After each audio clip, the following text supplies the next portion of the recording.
what's up? Welcome back again mga kaligalig. Magandang araw, magandang hapon, magandang gabi kung nasan man kayong panig ng mundo. So ngayon dito sa Europa, medyo hindi maganda ang panahon. Dito sa Poland, hindi maganda yung panahon, makulimlim at papasok yung winter. Pero itong content na to ay napakahalaga. Ito ay karugtong nung aking sinasabi nung nakaraan na napakahalaga at paalala ko sa mga naririto sa Europe na wag po kayong magdadala ng mga kasangkapan o anumang mga gamit ng inyong kumpanya, mapamaliit na bagay man ito o malaki, ay iisa ang inyong kaso. So bago natin talakayin o ipakita kung ano man o mga dapat natin balangkasin, ay papasukin natin yung ating intro. Intro, pasok!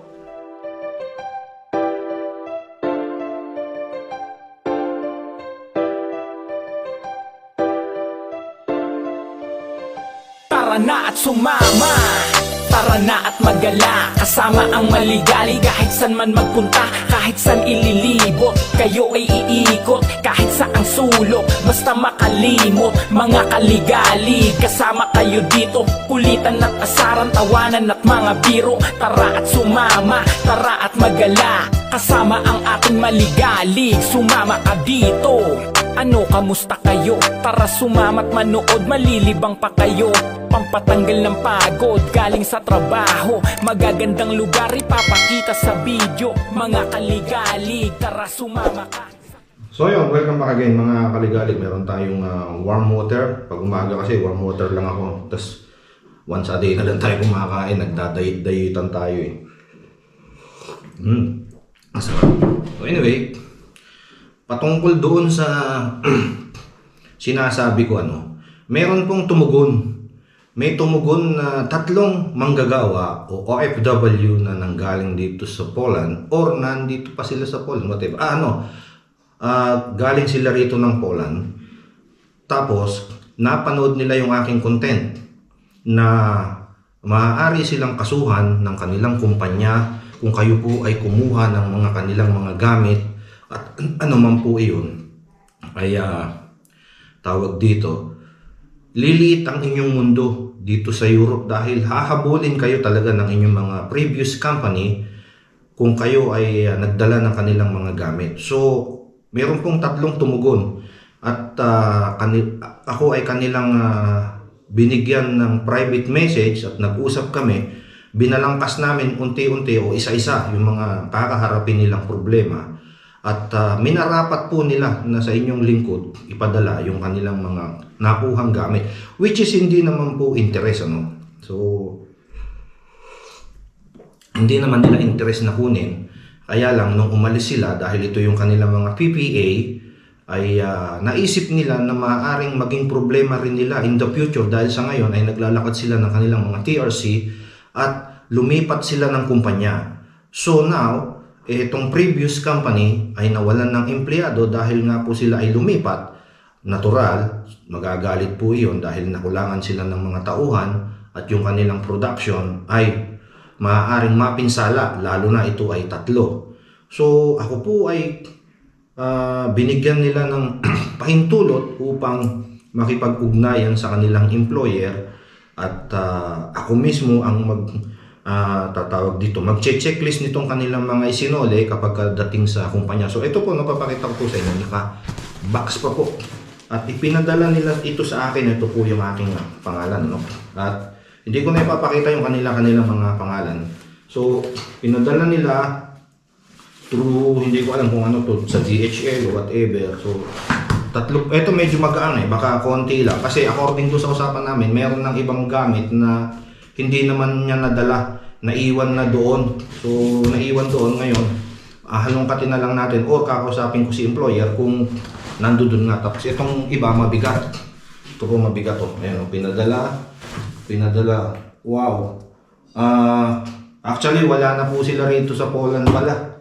Nasa ibang country na sila ng Europe, pero napakabuti po at tumugon po sila sa ito, tatlo po ito. Tatlo ako po ay hindi nagbibiro sa ating tatlo po ito na pinadala.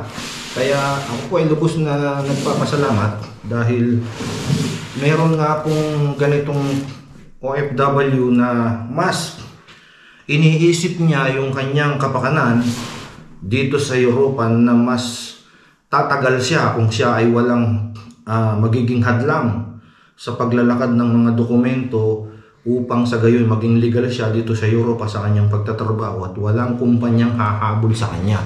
So ako po ay sumasaludo sa inyong tatlo ng mga kaligalig. Ito po yung inyong mga pinadalang gamit sa akin at ako makikipag-ugnayan sa inyong kumpanya para isauli ito, at ito nakaselyo po. Ito po ay bubuksan ko mismo sa harapan ng inyong employer at i-checklist ko po according po doon sa listahan na pinadala ninyo sa akin, at pinicturean nyo naman kung ano yung mga nilagay nyo rito sa loob ng box. So kayo pong tatlo ay yung makakaasa na ito ay makararating sa inyong employer, at kakausapin natin kung ano pa ang inyong mga kung ano pa yung kanyang mga hinaing sa inyong tatlo, at malamang dahil dito nabawasan yung kanyang sama ng loob sa inyo. So ito po ay makararating sa inyong employer by next week dahil ngayon ay Sabado. Dadaling ko ito ng personal at gagawa ako ng checklist. Kung papayag silang pirmahan nila ay mas makakabuti na kanila ay pirmahan. So maraming salamat, at muli mga kaligalig, paalala ko po sa inyo, maging halimbawa po ang tatlong ito sa ganitong mga uri ng pagsasauli ng mga gamit ng kumpanya, sapagkat sinasabi ko nga po sa inyo, hahabulin kayo ng mga kumpanya. Ito pong tatlong ito ay production worker.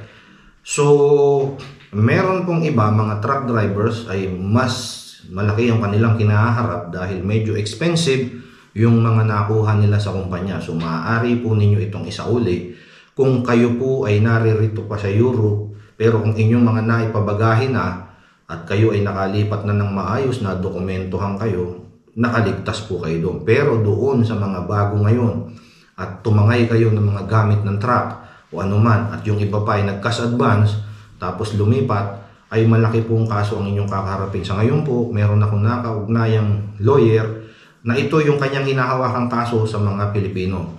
So maaari po na panawagan ko po sa mga kababayan ko, sa mga kaligalig, wag po nating ugaliin yung ganito, at wag po nating pamihasain yung mga ganitong pangyayari, sapagkat kayo po ay nagpunta rito sa Europe, mataas ang inyong mga pangarap para sa inyong mga pamilya, at kayo pa ay nagdasal bago umalis. Wag po kayong gumawa ng kayo mismo ang makasisira sa inyong mga pangarap upang hindi magtagumpay sa pag-uwi sa Pilipinas. Maliit na bagay lang po iyan, mga gamit na yan, sa inyong mga sweldo kaya ninyong bilhin. So wag po ninyong gawin, kasi malalaman ninyo mayroon kayong kaso sa immigration, hindi po marirelease ang inyong mga TRC.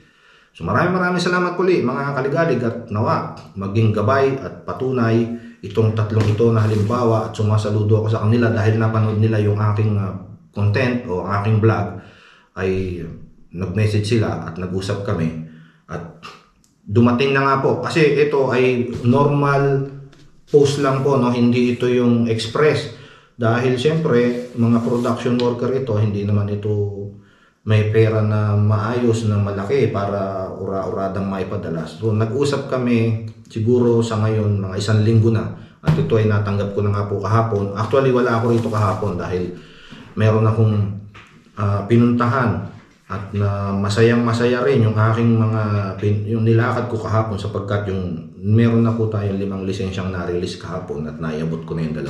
So balik tayo rito sa ating binabalangkas na ito tinatalakay. Mariing kong pinapakiusap po sa inyo mga kaligalig na maging halimbawa ang tatlong ito, na hindi ko na po babanggitin yung kanilang mga pangalan para sa kanilang pribadong kalagayan, upang sa gayon hindi rin naman maalarma yung kanilang mga kamag-anak kung kanilang mapanood ito. At ako po ay lubos na sumasaludo sa inyong tatlo.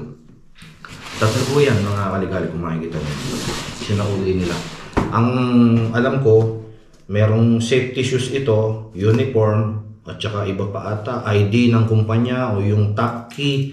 Kasi sa ibang mga may mga top key na sa gate. So malamang andito po lahat yan, at checklist ko po ito at hindi ko po ito maaaring buksan dito sa aking opisina.